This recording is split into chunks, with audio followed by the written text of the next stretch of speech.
aí. Vamos começar Já com começou. energia, né? Já começou. Então vamos Então lá. sejam muito bem-vindas e bem-vindos ao podcast Jornada da Liderança à Luz do Propósito, que nasceu verdadeiramente do desejo de colocar luz às jornadas que foram guiadas por um propósito claro. Toda semana a gente traz uma história contada sobre uma trilha que todos nós podemos caminhar e cujo destino é a sensação de realização. Meu nome é Joana e é um prazer estar aqui hoje com a Verusca e com o Mark. E o meu nome é Verusca. E eu tô aqui muito feliz também de estar aqui com a Joana e com o nosso convidado de hoje, super especial para mim, meu mentor, Mark Lund. Seja muito bem-vindo, Mark. Posso imaginar que os espectadores já adivinharam quem é o Mark. Qual dos três?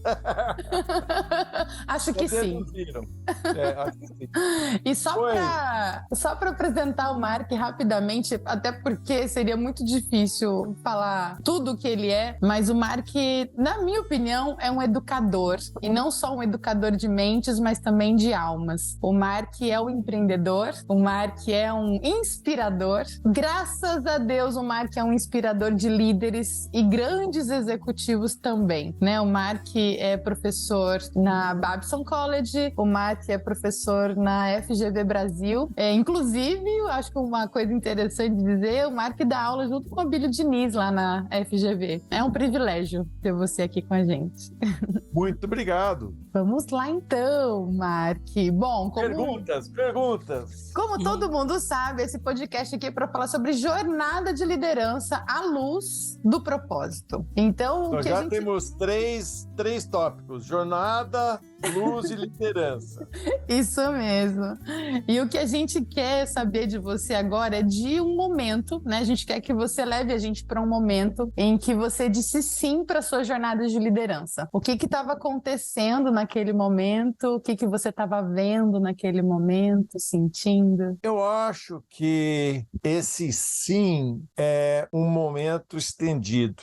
Não é um insight, não é um clique que cai a ficha. Aliás, a ficha está caindo até hoje. Então, eu diria que são muitas matérias, muitas aulas, muitas conversas, muitos cases que estudei, que eu vivenciei, a minha própria experiência como empreendedor há 25 anos. Eu acho que a somatória disso vai levando a um momento. Não somente um clique, eureka, entendeu? Mas eu acho que a coisa fundamental foi, você pode ver pelo cabelo branco, eu sou um pouco mais velho que vocês.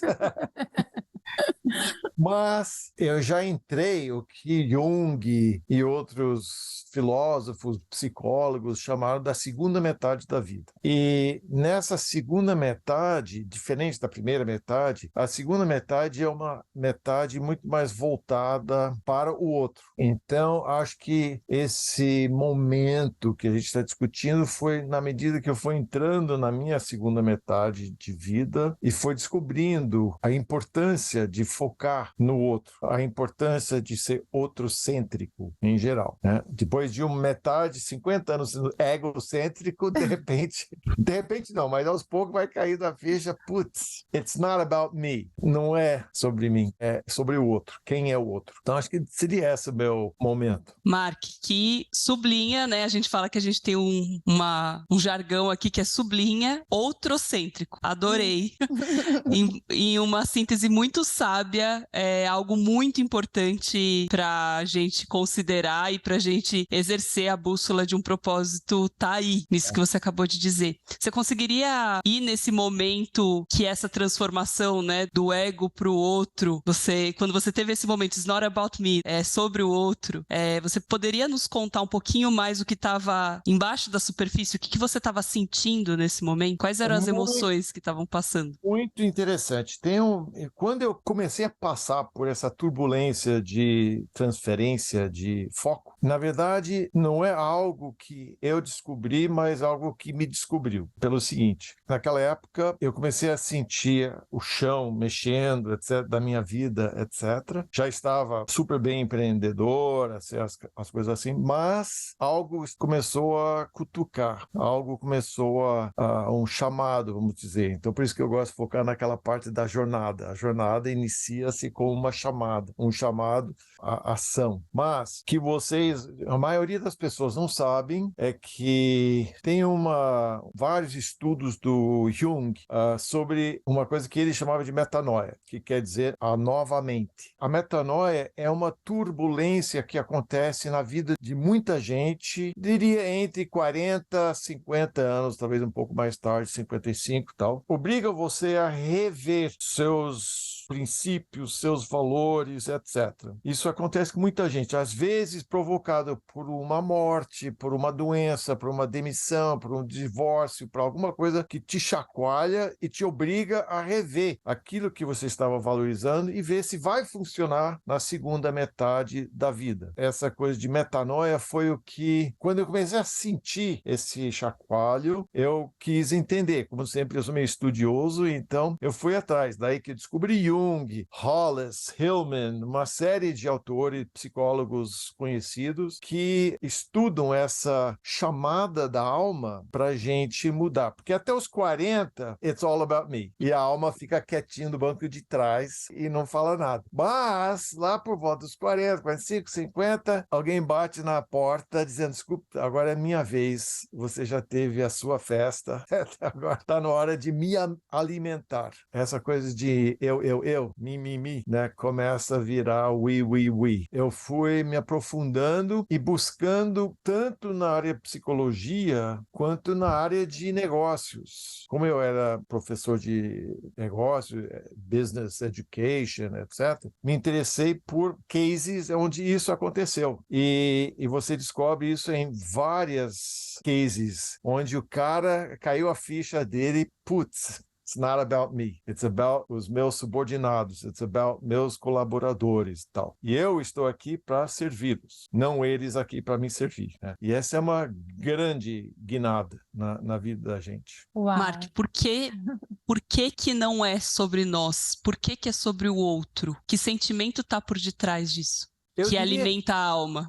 Eu diria que em vários estudos tem uma paleontóloga que estudou a evolução durante milênios e milênios, e ela disse que na natureza a gente vê essa mesma sequência acontecer, que você tem uma época onde uma espécie é nova e ela vai assim, lutando, competindo, tá agariando tudo que possível para criar o império, etc. Aí a energia gasta nessa tentativa acaba saindo caro. E aí entra a segunda fase, que é crise, que seria mais ou menos a metanoia na vida individual da pessoa. Então entra numa crise e descobre-se na crise, se aprofundar, que é mais vantajoso eu cuidar de você do que eu cuidar de mim, entendeu?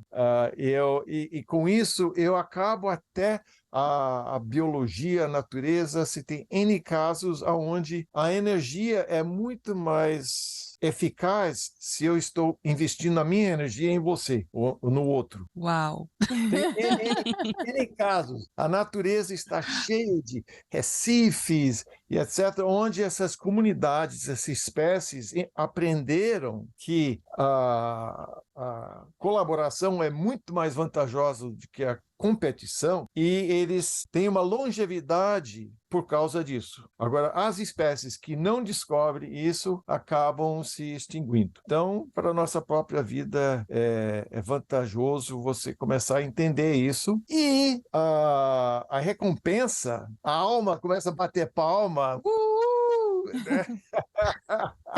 E Você passa a sentir bem, você passa a acordar de manhã com alegria, com a possibilidade de ser cada pessoa que você encontra é um outro.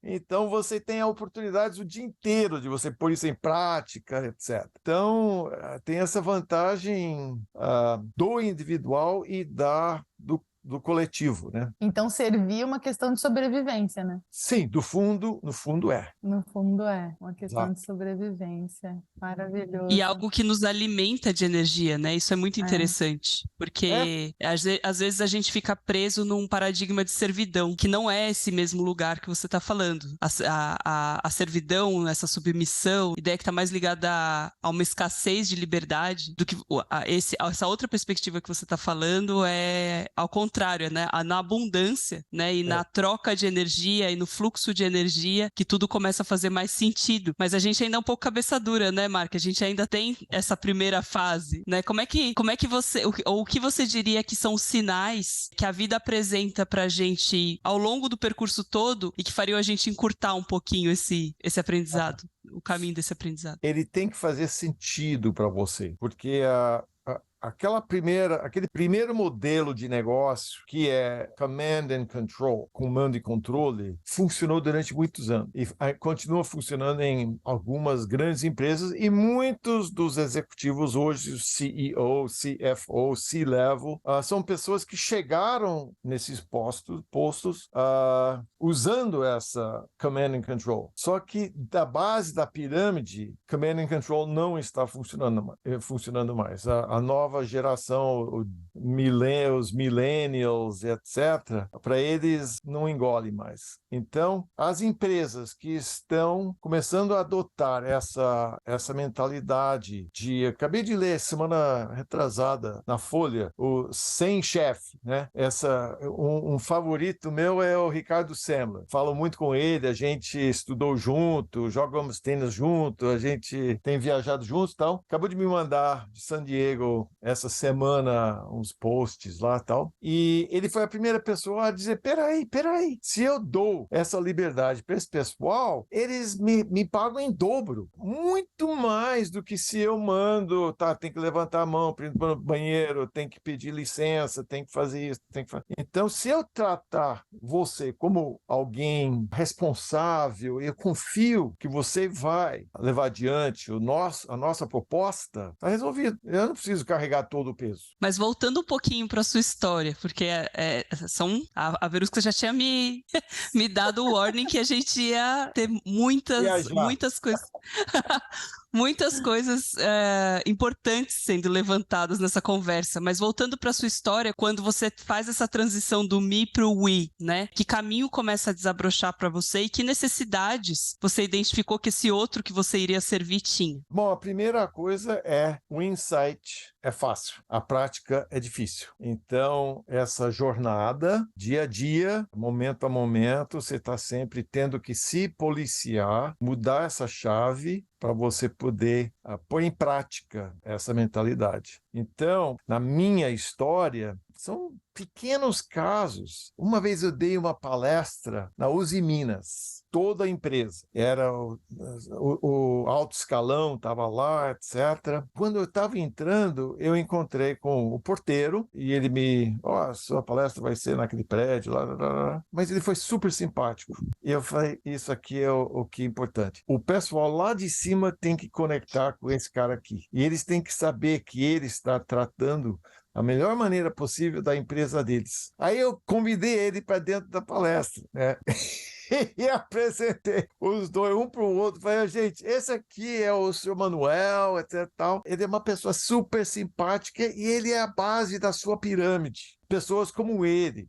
Então, são momentos como esse que a gente tenta ou aprender ou ensinar, que esse é na GV, 7 anos já, como a Verusca falou, com a Bílio, essa é a tecla que eu fico batendo. Tento, compartilhar a importância disso na vida pessoal e na vida profissional. Então, o que me caiu a ficha foi o seguinte: eu que já trabalhei com a Verusca tanto com workshops e etc., recebi uma matéria uns meses atrás dizendo que nos Estados Unidos eles gastam 160 bilhões por ano para workshops de liderança, só que dão muito pouco resultado. E aí eu analisei, eu falei, por que será que dá muito pouco resultado? E daí me ocorreu o seguinte, isso é parte dos insights que eu tive, que esse mundo de liderança, de workshop, etc., lida com o profissional, não lida com a pessoa. Então, quando eu vou mudar a chave do profissional, se eu não mudar a chave da pessoa, ele vai voltar para aquilo, que nem diz o ditado, se gostou das minhas gírias, o rio sempre volta para o seu leito, né? Uhum. O rio é o profissional, o leito é a pessoa que ele é, no fundo. Então, para mim, por isso que, como a Verusca sabe,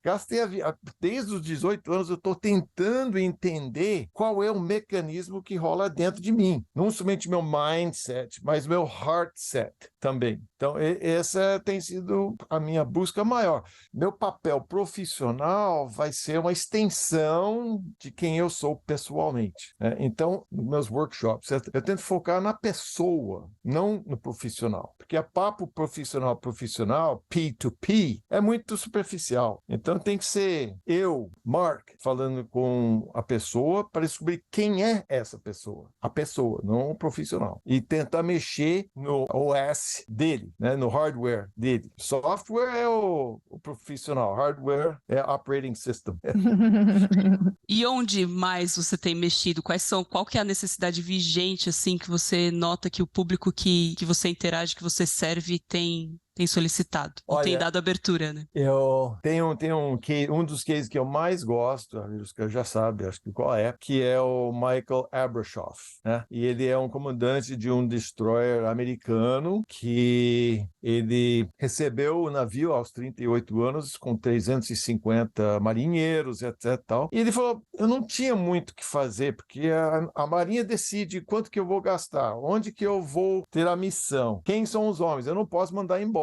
Não é que nem uma empresa que você pode mandar o cara embora. Eu não posso mandar o cara embora. O que eu posso fazer? Bom, eu posso me engajar com os meus homens, né? Aí ele começou a fazer entrevistas com cada um dos 350 para saber o nome, se era casado, se tinha filhos, de onde vinha, quais os objetivos da vida dele. E essa foi a grande pergunta que chacoalhou com a minha cabeça. Foi essa. What are your goals? Quais são as suas metas e como é que eu posso te ajudar a alcançá-las? Essa é uma pergunta fundamental. Então, na minha experiência na GV, respondendo a sua pergunta, já vi vários dos executivos que fazem esse curso voltar na semana seguinte e falar, Mark, a minha equipe não acreditou naquilo que eu fiz. Eu perguntei, quais são as suas metas e como é que eu posso te ajudar? Aí mudou completamente o clima da empresa, eu te agradeço muito, que funcionou muito, barbaridades. Então, esse seria um exemplo de pôr em prática na segunda-feira, hoje é segunda, na terça-feira,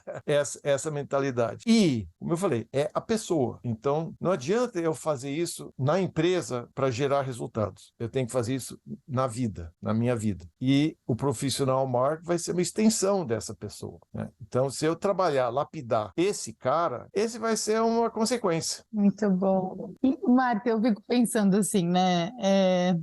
Bom, quem te olha, todo mundo que te conhece te admira absurdamente, né? Mas eu imagino que você não, né? Como sempre, pessoas como você não acham que são tudo isso, né? Mas a gente sabe que é. E aí, quando você começa a entender, né? A ter esses insights, a entender essa sua missão, né? De despertar essas pessoas, inclusive para essa humanidade aí, que é, na minha opinião, é o que você faz, né? Por que você acha que justo você recebeu essa missão? Tem uma tirinha da Mafalda que eu gosto muito, que ela diz assim, justo a mim coube ser eu, né? E por que foi para você que essa missão chegou? Ó, Virus, que esse é muito difícil como é que se diria? Uma coleção de tantos momentos. O principal momento de todos esses foi a minha vinda ao Brasil. Por quê? Porque com o brasileiro, americano, aprendi não a importância do outro, mas o prazer de me engajar com o outro, entendeu? Um americano não faz isso. Ele não tem essa... Então, eu acho que a minha vida mudou em 1965, quando mudei para cá. Daí, eu chegando aqui, aprendi violão, aí eu aprendi, me apaixonei pelo surf. Todas essas coisas foram amontoando para gerar o mindset, heartset que eu tenho hoje, né? Mas eu costumo falar, aliás, eu tenho uma música, vocês podem pôr no link abaixo depois, se quiser, que é a minha resposta nesse sentido. Muita gente durante anos, décadas, poxa, mas você é americano, você pode morar lá a hora que você quiser, você não precisa de green card, você não precisa de nada disso. E por que você está aqui, né? Aí eu fiz uma música, que também sou músico, outra coisa que aprendi aqui, respondendo a essa pergunta, né? Então, a minha música chama Brasilidade, até tem uma versão simples, voz, violão no YouTube, depois eu te passo Legal. o link. Mas é a minha resposta às pessoas, por que eu, sendo americano, prefiro morar aqui no Brasil. E o quanto essa mudança foi um ponto de inflexão na sua vida, né? E no que você faz hoje. Eu não imagino, se eu tivesse crescido em Nova York, quem seria eu hoje, entendeu? Acho que não ia ter nem um décimo dessa riqueza que eu consegui, que eu recebi aqui no Brasil, morando fora, podendo olhar para os Estados Unidos lá de fora, olhar o americano de fora, ao mesmo tempo olhar o americano de dentro, porque eu sou um deles, né? Então, tem essa bifocal, né? Esse olhar bifocal. Então, acho que tive muita sorte. E também a vida proporcionou essas coisas. Eu fui atrás da vida e a vida correspondeu. Você buscou e recebeu. Mark, quando você vai voltando àquele ponto, né, do me pro we, e quando você se deu conta de todo o potencial que existia na colaboração de um lugar mais prático, né, como você mesmo disse, né, o insight é fácil, a prática é mais complicada, né? Que potenciais foram se revelando na sua jornada mesmo, no seu servir, nos teus empreendimentos, no teu ensino? Que potenciais foram se revelando?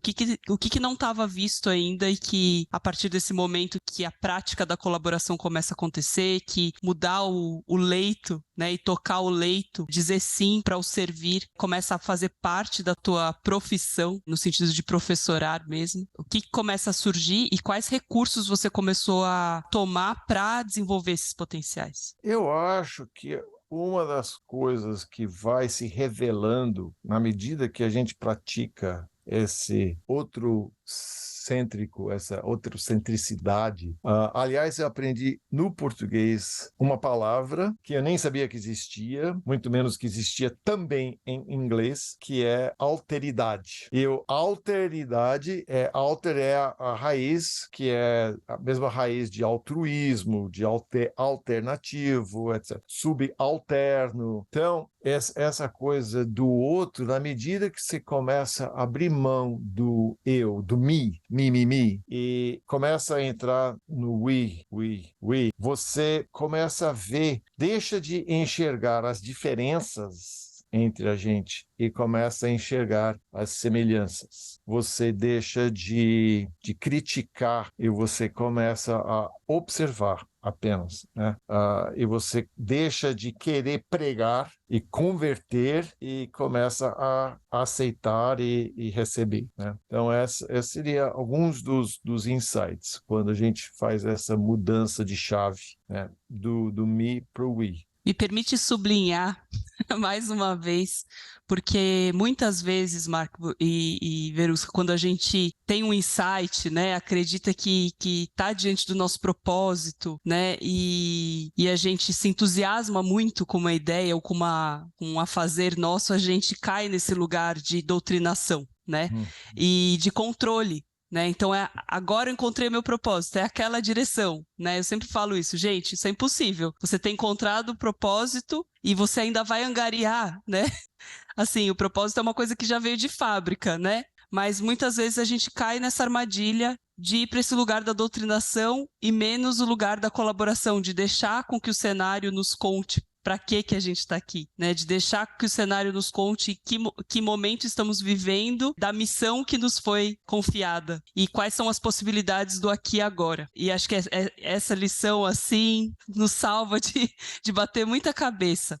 Qual que foi o seu papel, Mark, nesse posicionamento? Porque a gente tende a ser proativo, né? A gente tende a arquitetar os nossos projetos, fazer estratégias, né? Qual foi o seu papel e até o seu papel como referência dos ecossistemas, das comunidades, dos grupos que você fazia parte, de deixar essa colaboração guiar? Eu vou falar de duas coisas. Uma é a questão, como eu falei, a palavra jornada para mim pesa muito. Uma das coisas que eu estudei durante a vida inteira foi mitologia e, subsequentemente, o Joseph Campbell e a jornada do herói. Então, usando o template dele, que é 3 atos, né? As 3, que é basicamente todo filme de Hollywood segue esses mesmos 3 atos, que é uma partida atravessando o limiar, uma iniciação e depois atravessando outro limiar para você voltar para o seu mundo com essa riqueza da iniciação. O que acontece? A maioria das pessoas que eu vejo,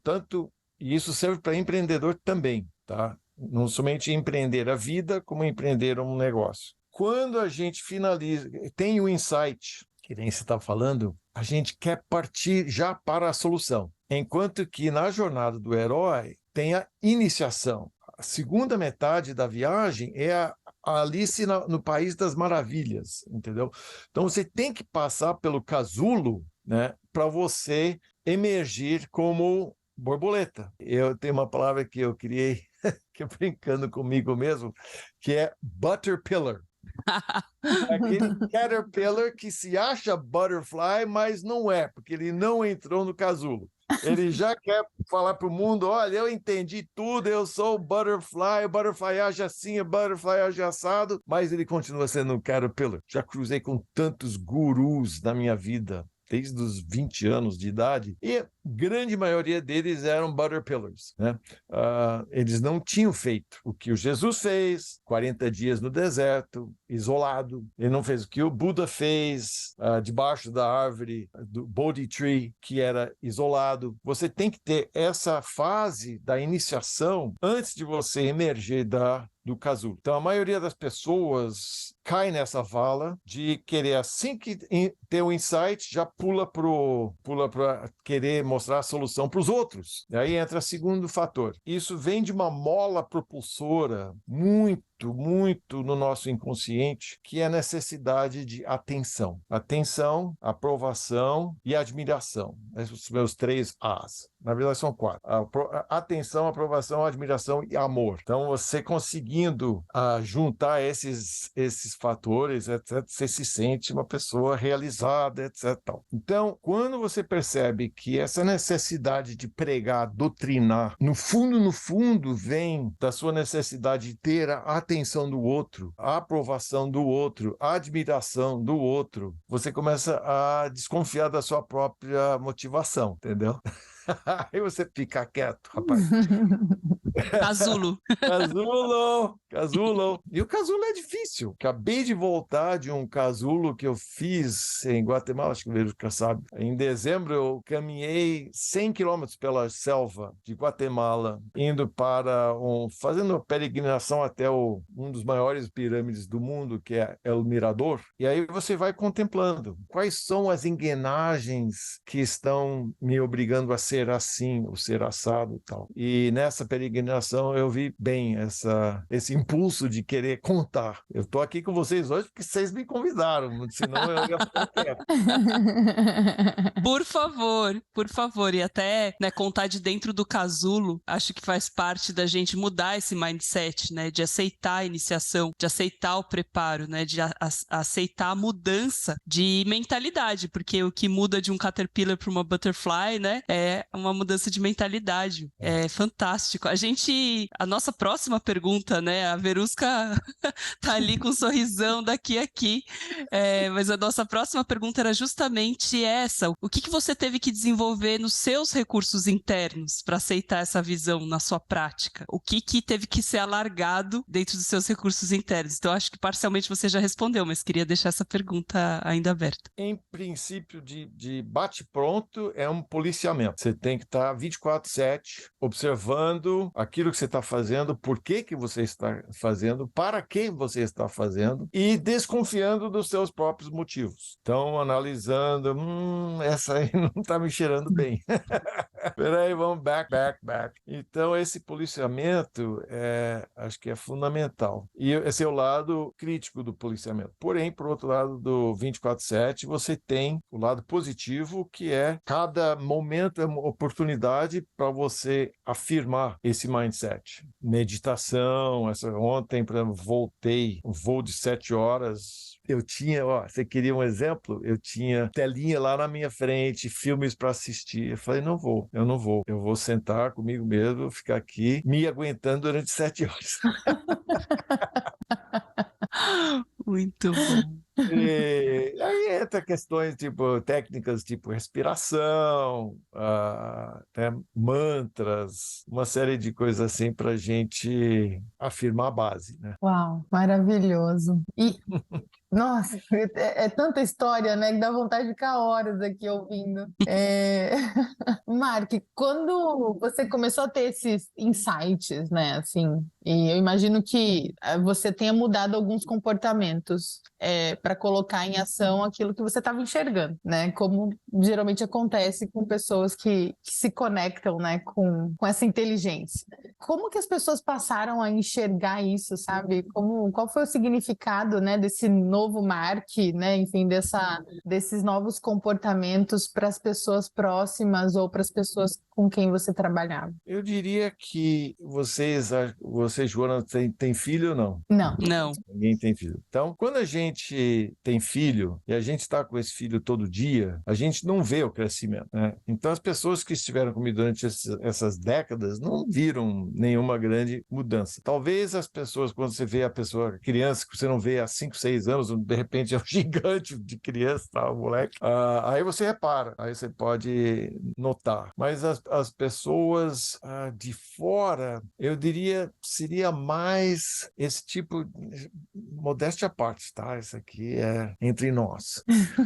Mas esse tipo de uau, o que eu fiz? Na verdade, eu me considero um empreendedor espiritual e as outras coisas, como eu falei, são consequências. Então, eu preciso juntar, eu não sou católico, mas eu leio o Evangelho, eu não sou judeu, mas leio Cabala, eu não sou taoísta, mas eu leio Tao, o hinduísmo, a mitologia do mundo inteiro. E esse casulo, qual eu falei, essa é uma outra insight, esse casulo tem que ser meu. Não tem outra pessoa com minha impressão digital. Não tem outra pessoa com meu íris. Então, se tudo isso indica que nós somos extremamente, assim, únicos, o meu casulo também tem que ser único. Ele vai ser construído com os elementos da minha vida que eu angariei, né?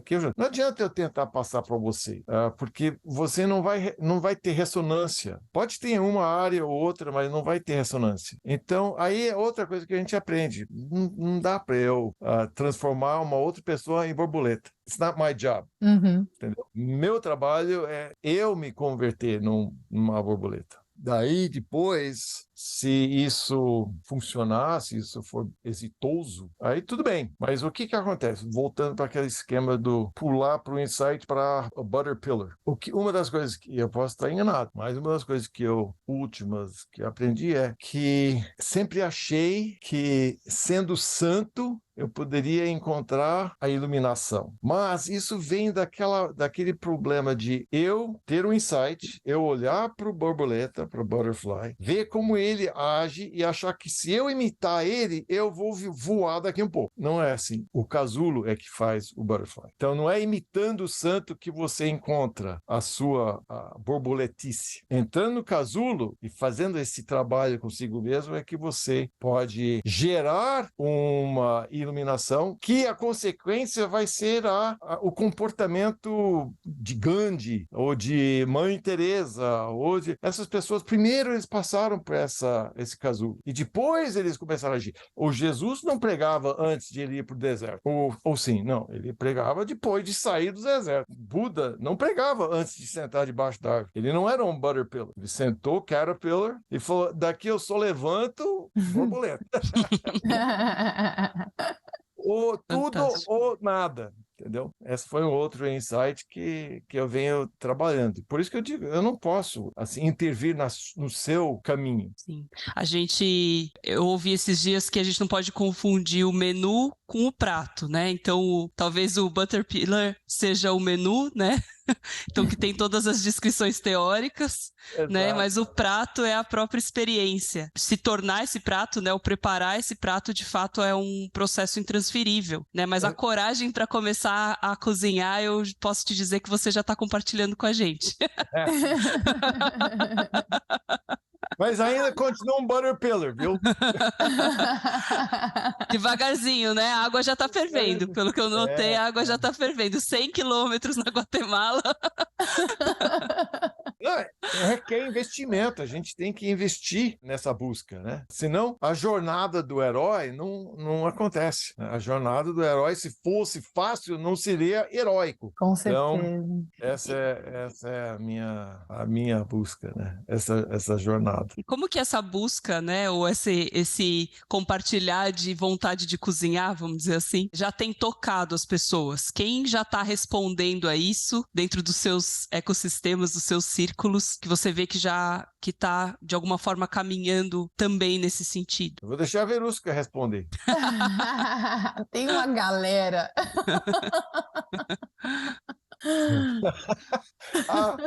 E o incrível é que a maioria, não são todos, tal, mas a maioria, pelo fato que a mulher é mais sensível, a maioria são mulheres. E a minha mulher Roberta, chamo ela, isso aqui é um pouco de conversa íntima aqui, tal, mas a Roberta chama ela dos Marquetes.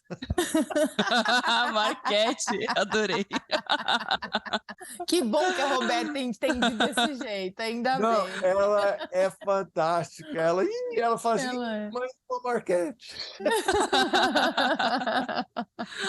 Isso é uma das coisas que eu agradeço, vou fazer isso publicamente, é que ela é uma pessoa, a Verusca sabe, ela é extremamente prática. Então, ela é hands-on, ela trabalha com orfanato, etc. Então, tudo que envolve no dia a dia de salvar alguém, uma criança, né, ela faz, porque ela está na prática. Eu sou aquela bexiga lá, na teoria, assim e tal. Mas, o que eu acho fantástico, ela me dá o espaço. Ela fala, Mark, eu não entro nas tuas noias, as tuas crenças, etc, tal, mas vai lá. Isso é super importante, essa liberdade. Incrível. E agora eu quero te fazer uma pergunta que a gente preparou, a gente já está terminando, né, o podcast, mas é um tema que eu sei que você gosta, né, sobre os sinais. Quais foram os sinais, né, que você observou e que te mostraram que você estava na direção certa? Novamente, eu não estou me gabando, tá? Novamente, modéstia à parte. Mas, por exemplo, eu voltei com a Roberta essa semana do Carnaval para Guatemala, né? Porque eu falei tanto da minha peregrinação que ela queria conhecer as ruínas maias e etc. E esse foi o último desses sinais. Estou lá eu com ela no aeroporto de Guarulhos, pronto para entrar no gate do avião, e uma pessoa estava na minha frente. Ela virou, ela tinha um filhinho de 5, 6 anos e tal. Ela virou e falou, você não é o Mark Land? Eu falei, sou. Ela falou, eu assisti uma palestra sua quando eu tinha 13 anos, lá no Graded, e eu lembro até hoje. Uau! Primeiro eu fiquei arrepiado, chocado e tal, mas em matéria de sinal, eu falei, é para eu ir para Guatemala. Essa aqui é uma placa de estrada dizendo, vai, né? Tudo vai dar certo, você vai encontrar outras coisas lá e tal. Você tem esses sinais quando você está no flow. Se você não está tendo, é porque você talvez esteja um pouquinho fora do caminho. Mas quando você está no caminho, nossa, pipoca o tempo inteiro. Pequenos sinais. Eu falo que a vida, às vezes, ela dá uma tapinha no ombro Se você não entender o recado, daí ela te dá uma cabeça, mas varia a intensidade do sinal. Mas se você estiver, como eu falei, te policiando teu ao redor, tal, você vai captar quando acabou de entrar um sinal. Esse foi sinal, né? Essa foi um alerta, essa foi uma confirmação. Então eu adoro, porque toda vez que eu recebo um, eu falo, obrigado, thank you. I got it. Muito bom, muito bom. O que não faltam são sinais na sua vida, né? O Mark é muito atento a sinais. É uma coisa impressionante, assim, a tal da serendipidade, né, Mark? E é uma coisa que... Perdão. Não, é só uma coisa que... Outro webinar sobre serendipidade. Isso. Porque a gente entrevistou a Helena Galante em outro episódio e ela, que é uma jornalista que tem um podcast que chama A Jornada da Calma, e a gente falou sobre olhar a vida como um grande oráculo, né? E eu acho que quando você não está focado, né? Acredito que o movimento mental de você se abrir para o nós e para o outro, naturalmente te abre para esse flow, esse oráculo que a vida vai trazendo, porque agora a sua atenção está em como eu posso servir isso que está se apresentando, né? E a retribuição é verdadeira, né? Super. Em vez de você perguntar o que eu vou ensinar para essa pessoa, você pergunta o que essa pessoa está me trazendo, né? A vida usou essa pessoa como veículo para me trazer alguma coisa bem especial. Mark, você nos levou para um momento da troca, né? Ou da aceitação de trocar o me pelo we no início da nossa conversa. E a gente queria te convidar agora para você nos levar para um momento, num exercício de imaginação, onde você vê isso alcançando o máximo de potencial, ou o máximo de impacto na sua vida e na vida daqueles que caminham junto com você. Quando você pensa, né, no despertar ou no fim desse ciclo do casulo e você vai para o retorno, o que você vê acontecendo? O que vai ser possível? Eu acho que esse webinar com vocês já é uma mostra daquilo que pode acontecer. Novamente, isso pode soar esquisito, estranho e tal, mas uma das coisas que o Caterpillar tem que fazer para entrar no casulo é cortar as relações com o mundo externo, entendeu? Então, eu não me sinto, neste momento, motivado a, né, assim, levar a minha mensagem ao mundo, etc. Não. A minha missão agora é o casulo, né? E eu vou citar, eu adoro, faço parte de um grupo de chineses e a gente estuda o Tao Te Ching, né? Um grupo de Boston. Uma das frases que eu mais gosto da Tao Te Ching, aquele que sabe não fala, e aquele que fala não sabe. Então, essa hora aqui é para não falar, na verdade. Não doutrinar, como você falou antes. Uhum. Se eu for convidar, se alguém insistir, Mark, mas responde essa pergunta que eu tenho. Tudo bem, mas eu não me vejo numa, campanha de despertar, ou, Padre Marcelo, alguma coisa assim, né? Eu acho que se a vida me chamar, eu vou. Mas se a vida não me chamar, eu vou ficar no caminho. Acho que isso já responde muito do que significa o fim do casulo, né? E o que morre com a entrada do casulo. Formidável. Como é que você está se sentindo agora, Mark, depois dessa conversa, depois de a gente explorar um pouco esse assunto que parece ser muito central na sua vida? Muito central.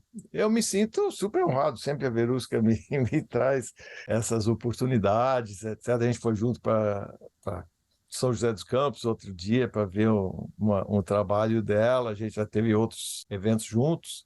Essa é a minha primeira com você, Joana, mas espero que não seja a última. Igualmente. Então, eu acho que, como eu falei, a vida está, através de vocês, a vida está batendo na minha porta. Que lindo isso. Puxa, que honra ouvir isso, saber disso. Que honra. Que honra. Aliás, está batendo no meu casulo. No seu casulo. Você contou uma história que pode ser classificada como mitológica, que pode ser classificada como uma história de empreendedor, que pode ser classificada dentro do ciclo da vida, né? E de verdade é uma história de todos nós. Todos nós. Então... Verdade, isso é o que o Joseph Campbell, o monomito é mono porque é universal. né? Uhum. Então, e todos os filmes que a gente assiste, a gente reverbera com aquele, ressoa com aquele roteiro, por quê? Porque no fundo é a nossa história. Então, se eu falar, vê como você e eu somos condicionados. Se eu falar do, ré, mi, fá, si, lá, si, você já está ouvindo do, entendeu? Por quê? Porque você já foi condicionado nessa sequência, etc. Então, na jornada do herói, é a aspiração de todos nós, né? Mas tem uma das etapas na jornada do herói, é a recusa do chamado, né? Então, refugar antes do casulo é esse momento da jornada. É natural, é normal, a gente tem que vencer essa resistência, né? Essa refugada. Ok, e eu tenho certeza que quem nos ouviu, quem nos acompanhou nessa conversa tão rica, tão cheia de símbolos importantes que a gente guarde com a gente, para que a gente possa traduzir os sinais, os oráculos que a vida traz pra gente na nossa própria caminhada, seja no passo que a gente esteja. Eu acredito que as pessoas estão se sentindo mais juntas e menos sozinhas, apesar dessa jornada ser muito pessoal, menos sozinhas nesses questionamentos. Então, queria muito agradecer você, Mark, mais uma vez, Verusca, por essa oportunidade, agradecer quem nos acompanhou, dizer que se você gostou, se você se emocionou, se você se identificou com essa trilha, com essa jornada, fica com a gente todo domingo. A gente está lançando mais um episódio que contam histórias de trilhas que todos nós podemos caminhar e cujo destino é a sensação de realização. Muito obrigada, um beijo no coração de vocês. Obrigada, Mark. Um presente ter você aqui com a gente. Gratidão. Presente é todo meu. It's my pleasure.